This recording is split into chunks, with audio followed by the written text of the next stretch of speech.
യെശയ്യാ പ്രവാചകന്റെ പുസ്തകം അധ്യായം 55. അല്ലയോ ദാഹിക്കുന്ന ഏവരും ദ്രവ്യമില്ലാത്തവരുമായുള്ളവരെ, വെള്ളത്തിന് വരുവിൻ, വന്നു വാങ്ങി തിന്നുവിൻ. നിങ്ങൾ വന്ന് ദ്രവ്യവും വിലയും കൂടാതെ വീഞ്ഞും പാലും വാങ്ങിക്കൊള്ളുവിൻ. അപ്പമല്ലാത്തതിന് ദ്രവ്യവും തൃപ്തി വരുത്താത്തതിന് നിങ്ങളുടെ പ്രയത്നഫലവും ചെലവിടുന്നത് എന്തിന്? എന്റെ വാക്ക് ശ്രദ്ധിച്ചു കേട്ട് നന്മ അനുഭവിപ്പിൻ. പുഷ്ടഭോജനം കഴിച്ച് മോദിച്ചുകൊള്ളുവിൻ. നിങ്ങൾ ചെവി ചായ്ച്ച് എന്റെ അടുക്കൽ വരുവിൻ. നിങ്ങൾക്ക് ജീവനുണ്ടാകേണ്ടതിന് കേട്ടുകൊള്ളുവിൻ. ദാവീദിന്റെ നിശ്ചല കൃപകൾ എന്ന ഒരു ശാശ്വത നിയമം ഞാൻ നിങ്ങളോട് ചെയ്യും. ഞാൻ അവനെ ജാതികൾക്ക് സാക്ഷിയും വംശങ്ങൾക്ക് പ്രഭുവും അധിപതിയും ആക്കിയിരിക്കുന്നു. നീ അറിയാത്ത ഒരു ജാതിയെ നീ വിളിക്കും.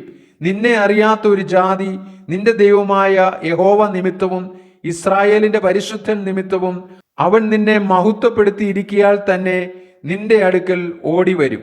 യഹോവയെ കണ്ടെത്താകുന്ന സമയത്ത് അവനെ അന്വേഷിപ്പിൻ. അവൻ അടുത്തിരിക്കുമ്പോൾ അവനെ വിളിച്ചപേക്ഷിപ്പിൻ. ദുഷ്ടൻ തന്റെ വഴിയെയും നീതികെട്ടവൻ തന്റെ വിചാരങ്ങളെ ഉപേക്ഷിച്ച് യഹോവയെങ്കിലേക്ക് തിരിയട്ടെ.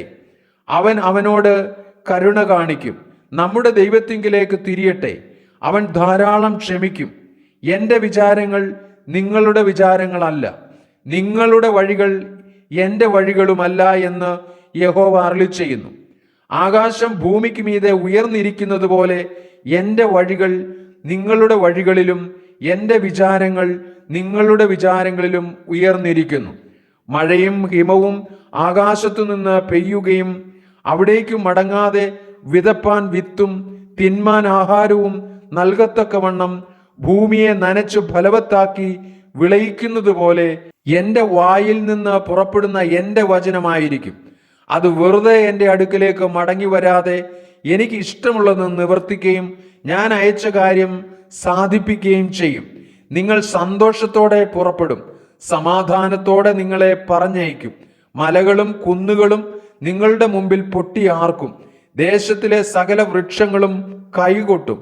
മുള്ളിനു പകരം സരളവൃക്ഷം മുളയ്ക്കും, പറക്കാരയ്ക്ക് പകരം കൊഴുന്ത് മുളയ്ക്കും. അത് യഹോവയ്ക്ക് ഒരു കീർത്തിയായും ഛേദിക്കപ്പെടാത്ത ശാശ്വതമായ ഒരു അടയാളമായും ഇരിക്കും.